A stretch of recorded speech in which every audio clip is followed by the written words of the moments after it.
लक्ष्मीकांत वगैरे हे आमच्या अगोदर आम्ही म्हणजे पासून होतो एकत्र. हो. म्हणजे आम्ही स्पर्धा वगैरे असं जे करायचो ना मस्त, तेव्हापासून लक्ष्मीकांत वगैरे हे मला हा नवीन नव्हता. लक्ष्मीकांत, अरे लक्ष्मीकांत बेर्डे असं नव्हतं. त्यामुळे आम्ही शेवटपर्यंत दोस्त होतो. शेवटचं नाटक लक्ष्मीकांतचं आणि माझं होतं. लक्ष्मीकांत गेला त्याच्या आधी. हो. हो, कोणतं? लेले विरुद्ध लेले. लेले विरुद्ध लेले. मी प्रदीप पटवर्धन आणि लक्ष्मीकांत बेर्डे. ओ. त्यामुळे तो माझ्या खूप जवळचा होता, प्रिया खूप जवळची. त्यामुळे मला असं कधी जाणवलंच नाही की मला घरच्यासारखे. माझ्या घरी गिरीश शोक तर नेहमी म्हणायचा शकूची खानावळ म्हणून. अच्छा, फेमस आहात का तुम्ही? आणि तुम्ही आता लक्ष्मीकांत बेर्डेंबद्दल बोललात. खरं तर ज्यांनी त्यांच्यासोबत काम केलंय ते कलाकार आणि ज्यांनी काम नाही केलंय ते कलाकार, ज्यांनी फक्त अनुभव ऐकलेत, खूप भरभरून बोलतात. सगळ्यांनाच त्यांची साथ लाभली आहे का तर नाही. मला सुद्धा माझ्या करिअरमध्ये हे रिग्रेट आहे की मी कधीच त्यांचा इंटरव्ह्यू नाही करू शकले, कारण मी तेव्हा नव्हतेच, नाही, फार बरोबर लहान आहे. होते नाही मी. नाही, शक्यच नाही. सो तुमच्या नजरेतनं कसे आहेत लक्ष्मीकांत बेर्डे, किंवा तुमच्या या अभिनय क्षेत्रामध्ये त्यांचा किती हातभार लाभलाय तुम्हाला? हातभार म्हणजे त्याचा हातभार काय आपण सांगूच शकत नाही. तोच सर्वस्व होता तेव्हा. आणि अशोक मामा, बरोबर ना.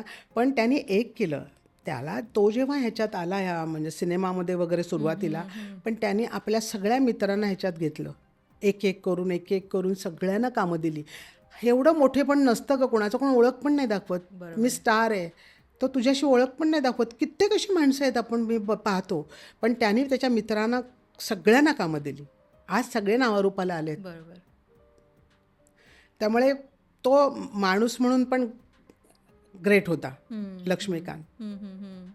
म्हणजे मला तर काय, मी आर्टिस्ट म्हणून वगैरे लक्ष्मीकांतकडे कधी पाहिलंच नाही.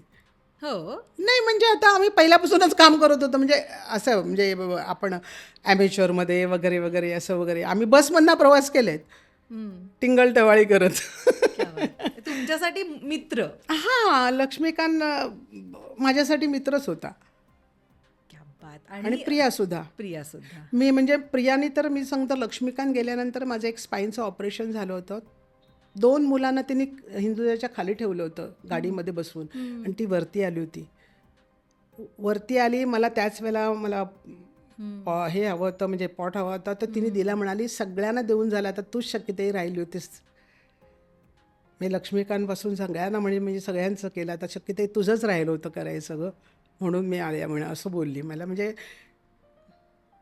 ते आमचे काही गोष्टी आहेत, ते क्षण आहेत, ते नाही आम्ही परत हे करू शकत. खरंच.